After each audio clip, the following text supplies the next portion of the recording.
ಬಡೋಬಾಳ ಗ್ರಾಮದ ಎಲ್ಲ ದೇವಿ ದೇವಾದಿಗಳ ಪಾದಾರಗಳನ್ನು ನಮಸ್ಕರಿಸುತ್ತಾ ಇವತ್ತಿನ ಶ್ರೀ ಬಸವೇಶ್ವರ ಮೂರ್ತಿ ಕಂಚಿನ ಮೂರ್ತಿ ಅನಾವರಣ ಸಮಾರಂಭಕ್ಕೆ ಆಗಮಿಸಿ ದಿವ್ಯ ಸಾನ್ನಿಧ್ಯ ವಹಿಸಿದಂತಹ ಗೋಕಾಕ್ ಶೂನ್ಯ ಸಂಪಾದನೆ ಮಾಡಿದ ಪೂಜ್ಯ ಪರಮ ಸ್ವಾಮೀಜಿಯವರ ಪಾದಾರಗಳಿಗೆ ನಮಸ್ಕರಿಸುತ್ತಾ ಈ ವೇದಿಕೆ ಮೇಲೆ ಇದ್ದಂತ ಎಲ್ಲ ಗೌರವಾನ್ವಿತ ಅತಿಥಿಗಳೇ, ಬಡೋಬಾಳ ಗ್ರಾಮ ಹಾಗೂ ಸುತ್ತಮುತ್ತ ಗ್ರಾಮದ ಆಗಮಿಸಿದಂತ ಎಲ್ಲ ಹಿರಿಯರೇ, ರೈತ ಬಾಂಧವರೇ, ತಾಯಂದಿರೇ, ತಮ್ಮಲ್ಲಿ ಮೊದಲು ಕ್ಷಮಾಪಣೆ ಕೇಳ್ತೀನಿ. ನಿಮ್ಮನ್ನು ಬಿಸಿಲಾಗಿ ನಿಲ್ಲಿಸಿದಂತ ದಯಬೇಡ್ರಿ. ಮತ್ತೆ ಯಾಕಂದ್ರೆ 5 ನಿಮಿಷ ಮುಗಿಸಿಬಿಟ್ಟು ಕಾರ್ಯಕ್ರಮ ಇವರೆಲ್ಲ ನೆಲ ಕುಂತಿಗೆ ನಮ್ಮನ್ನ ದಯಬೇಡ್ರಿ.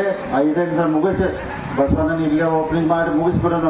ತಮಗೆಲ್ಲ ಗೊತ್ತಿದ್ದಂಗ ನಮ್ಮ ಬಡೋಬಾಳ ಗ್ರಾಮದ ಎಲ್ಲ ಹಿರಿಯರು, ಯುವಕರು ಮೊದಲು ನೀವು ನೋಡಿದ್ರೆ ಸಣ್ಣ ಬಸವಣ್ಣ ಮೂರ್ತಿ ಇಲ್ಲೇ ಇತ್ತು, ಉದ್ಘಾಟನೆ ಮಾಡಿದ್ವು. ಅವಾಗನು ಇವತ್ತು ದೇವರ ಅನುಗ್ರಹ ಆಶೀರ್ವಾದದ ದೊಡ್ಡ ಮೂರ್ತಿನೂ ಉದ್ಘಾಟನಾ ಮಾಡುವಂತ ಸೌಭಾಗ್ಯನ ದೇವರು ನಮಗೆ ಕೊಟ್ಟಿದ್ದಾರೆ. ನಮಗೆ ಪೂಜ್ಯರಿಗೆ ಇದು ನಮ್ಮೆಲ್ಲರ ಪುಣ್ಯ ಅಂತ ಹೇಳಿ ನಾವು ಭಾವಿಸ್ತೀವಿ. ಯಾಕಂದ್ರೆ ಇವತ್ತೆಲ್ಲ ಬಸವಣ್ಣವರ ಅಂದ್ರೆ ಜನ್ಮ ದಿನಾಂಗ ಪುಣ್ಯ ಎಲ್ಲ ಜನ್ಮ ದಿನಾಂಗ ಐತಿ. ನಾವೆಲ್ಲ ಬಸವಣ್ಣವ್ರ ಜನ್ಮದಿನ ಆಚರಣೆ ಮಾಡ್ತಾ ಇದ್ವಿ. ಇಂಥ ಪುಣ್ಯ ಕಾರ್ಯಕ್ರಮದಲ್ಲಿ ಅವರ ಪುತ್ಳಿ ಅನಾವರಣ ಮಾಡ್ತಾ ಇದ್ರು ಅಂದ್ರೆ ಸೌಭಾಗ್ಯ ನಮ್ಮ ಭಾಗ್ಯ ಎಲ್ಲರೂ. ಯಾಕಂದ್ರೆ ಬಸವಣ್ಣವ್ರ 12ನೇ ಶತಮಾನದಲ್ಲಿ ಯಾವ ತರ ಹೋರಾಟ ಮಾಡಿ ಈ ರಾಜ್ಯಕ್ಕೆ, ಈ ದೇಶಕ್ಕೆ ಸಾಮಾಜಿಕ ನ್ಯಾಯದಲ್ಲಿ ಹೆಂಗ್ ಮಾಡಿಕೊಟ್ರೆ ನಾವೆಲ್ಲ ಇತಿಹಾಸ ನೋಡ್ತೀವಿ. ಅದಕ್ಕೆ ಅಂಥವ್ರ ಮೂರ್ತಿ ನಾವು ಅನಾವರಣ ಮಾಡ್ತಾ ಅಂದ್ರೆ ಇಂಥ ಅವಕಾಶ ಸಿಕ್ಕಿದ್ರೆ ನನ್ನ ಪುಣ್ಯ, ನಮ್ಮ ಭಾಗ್ಯ ಅಂತೇಳಿ ನಾನು ಭಾವಿಸ್ತೀನಿ. ಅದಕ್ಕೆ ನಾವೆಲ್ಲರೂ ಬಡೋಬಾಳ ಗ್ರಾಮ ಇರ್ಬೋದು, ಸುತ್ತಮುತ್ತ ಅವೆಲ್ಲರೂ ಬಸವಣ್ಣವರೇನು ಹಾಕಿಕೊಟ್ಟಂತ ದಾರಿ ಐತಲ್ಲ ಅದನ್ನೆಲ್ಲ ನಾವು ನಡ್ಕೊಂಡು ಹೋಗ್ಬೇಕು.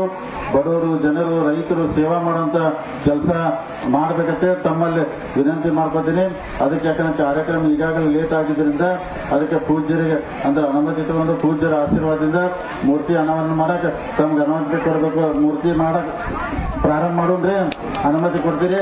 ತಮಗೆಲ್ಲ ಭಗವಂತ ದೇವ್ರು ಒಳ್ಳೇದು ಮಾಡ್ಲಿ, ದೇವ್ರಿಗೆ ಹಾರೈಸಿ ನಾವು ಮೂರ್ತಿ ಕಾರ್ಯಕ್ರಮ ಉದ್ಘಾಟನಾ ಕಾರ್ಯಕ್ರಮ ಪ್ರಾರಂಭ ಮಾಡ್ತೀವಿ.